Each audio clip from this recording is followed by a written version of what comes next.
26세 임신부 A가 산부인과 의사 B와 상담을 하기 위해 내원하였습니다. 임신부 A는 현재 임신 34주로서 미혼모로 직장 문제로 임신 중절을 원한다고 합니다. 산부인과 의사 B는 독실한 가톨릭 신자로서 34주인 태아는 낙태를 하기는 늦었다고 생각하여 임신 중절 수술을 거절하였습니다. 그렇다면 산부인과 의사 B는 임신 중절을 거절해도 문제가 없을까요?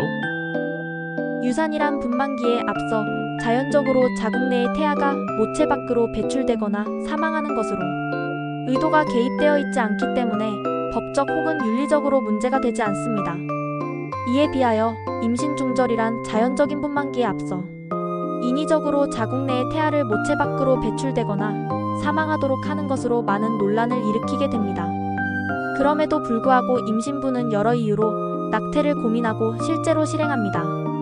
이전에는 임신부가 낙태하기 위해서 곳에서 뛰어내리거나 대굴대굴 구르거나 양잿물을 마시는 등 태아는 물론 임신부 자신에게도 위험한 일을 많이 했습니다.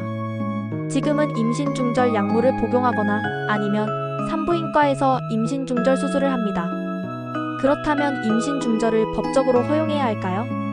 임신 중절을 찬성하는 사람들의 의견을 들어보면 첫째, 여성들은 자신의 몸과 건강에 대하여 자유롭게 결정할 권리가 있으며 이는 임신도 마찬가지이기 때문에 임신 중절을 허용해야 한다고 주장합니다. 둘째, 임신 중절이 합법적이고 안전하게 수행될 수 있는 환경을 조성해야 불법적이고 위험한 임신 중절로 인한 임신부의 건강 위험을 줄일 수 있다는 것입니다. 마지막으로 임신 중절이 허용되어야 여성이 자신의 삶을 계획할 더 나은 기회를 가질 수 있다는 것입니다. 여성이 사회 경제적으로 임신을 유지할 조건이 갖추지 않음에도 불구하고 자유로이 임신 중절을 할 수 없다면 여성은 자신의 삶을 계획할 수 없다는 것입니다. 이에 비하여 임신 중절을 반대하는 사람들의 의견도 만만치 않습니다.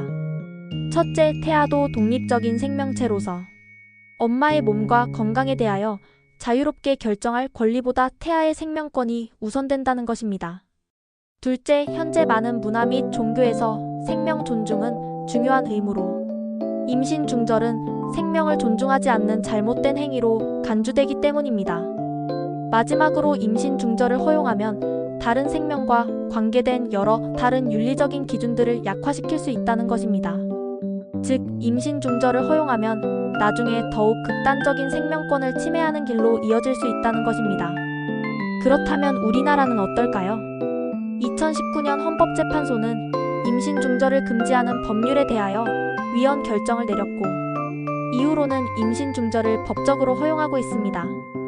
하지만 임신 중절을 어디서부터 어디까지 어떻게 허용할지에 대한 구체적인 법률이 제정되지 않아 여러 법적 및 윤리적인 논란이 발생하고 있습니다. 예를 들어보면 다음과 같습니다. 첫째, 언제부터 태아를 독립적인 생명체로 인정할지 여부입니다. 태아를 독립적인 생명체로 인정하는 순간부터 한 인간으로서의 권리를 가지기 때문에 이는 매우 중요한 문제입니다.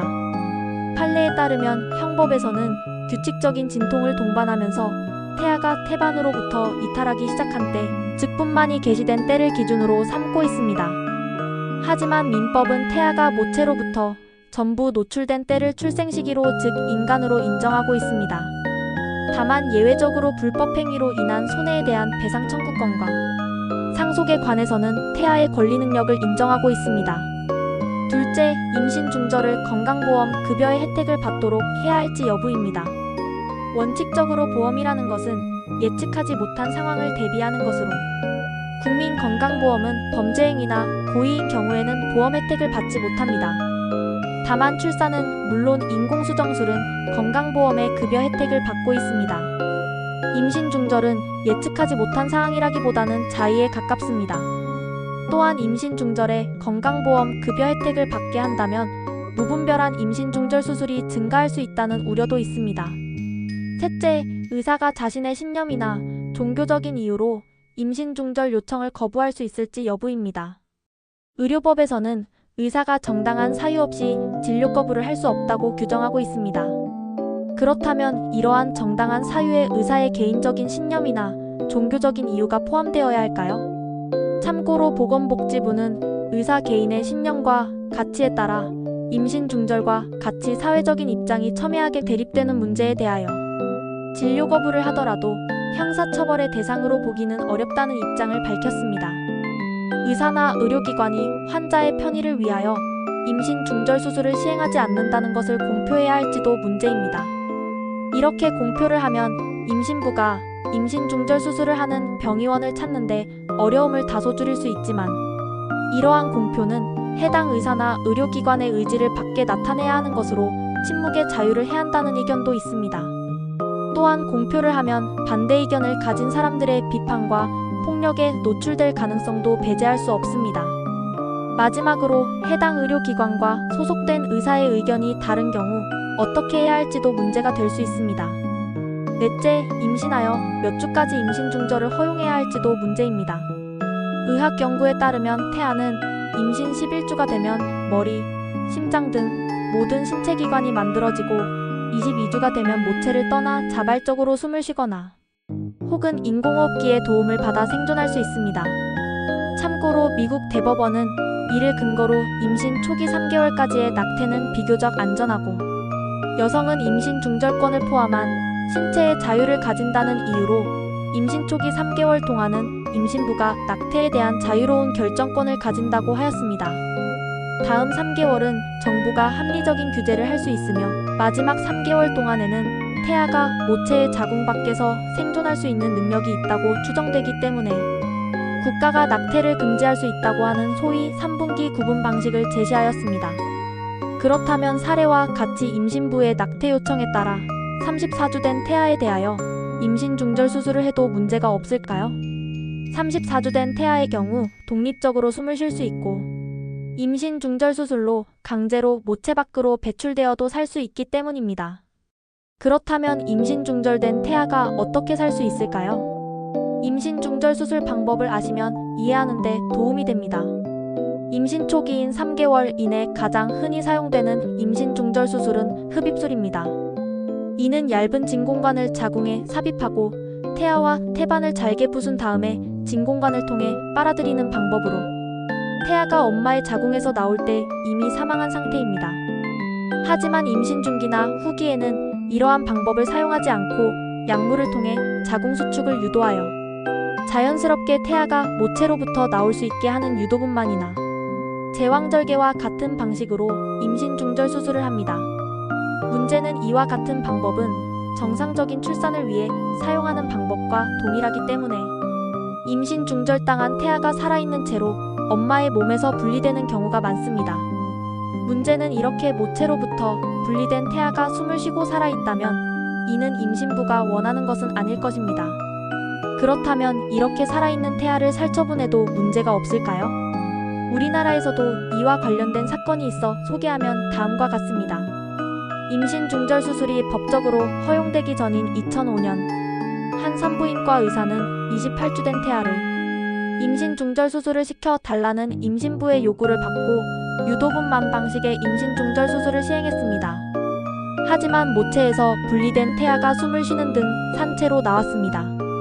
산부인과 의사는 미리 준비한 염화칼륨을 신생아의 가슴에 주입해 숨지게 했습니다. 대법원은 낙태죄는 태아를 인위적으로 임신부에게서 꺼내거나 인부의 몸에 있을 때 살해함으로써 성립하기 때문에 태어난 신생아에게 염화칼륨을 주입한 것은 단순 낙태 행위로 볼 수 없고 신생아가 정상적으로 생존할 확률이 적다고 하더라도 최소한의 의료행위 없이 염화칼륨을 주입해 사망에 이르게 행위는 신생아를 살해하려는 범행의도가 있다고 판단하여 살인죄를 적용했습니다. 그렇다면 임신 중절 금지에 대한 위헌 판결 이후에는 어떨까요? 낙태 금지 위헌 판결이 있은 지 1년 후인 2020년에 60대의 한 산부인과 의사가 임신 34주인 태아를 제왕절개 방식으로 임신 중절 수술을 시행하였는데 모체와 분리된 태아가 살아있자 살처분을 한 사건에서 법원은 해당 산부인과 전문의에게도 살인죄를 적용하였습니다. 이와 같은 법원의 판결에 많은 사람들이 동의합니다. 하지만 여기서 고려해야 할 것이 있습니다. 만약 엄마가 미혼모이고 강간으로 아기를 임신했고 뒤늦은 임신 중기에 임신 사실을 알고 나서 임신 중절 수술을 해줄 병원을 찾아다녔지만 모두 거부당해 결국 34주가 될 때까지 찾지 못한 상태에서 어떤 선한 산부인과 의사가 임신부의 딱한 사정을 듣고 임신 중절 수술을 했지만 태아가 살아서 태어났다면 어떻게 해야 할까요? 임신 중절 수술 과정에서 태어난 태아가 살아서 모체와 분리되었더라도 아무런 보호 조치를 하지 않으면 시간이 지나면 사망할 가능성이 높습니다. 그렇다면 이렇게 태아에 대하여 아무런 조치를 하지 않아 사망한 경우에도 산부인과 의사에게 살인죄를 적용할 수 있을까요? 태아가 엄마의 몸속에서 머리가 나오기 직전에 두개골 함몰 처치를 하여 사망하게 한 후 사체를 추출한 경우에도 해당 산부인과 의사에게 살인죄를 적용할 수 있을까요? 낙태에 동의하시나요? 동의하신다면 임신 언제까지 해도 될까요? 낙태를 했는데 아이가 살아 숨을 쉰다면 어떻게 하시겠어요? 당신의 생각이나 의견을 댓글로 달아주세요.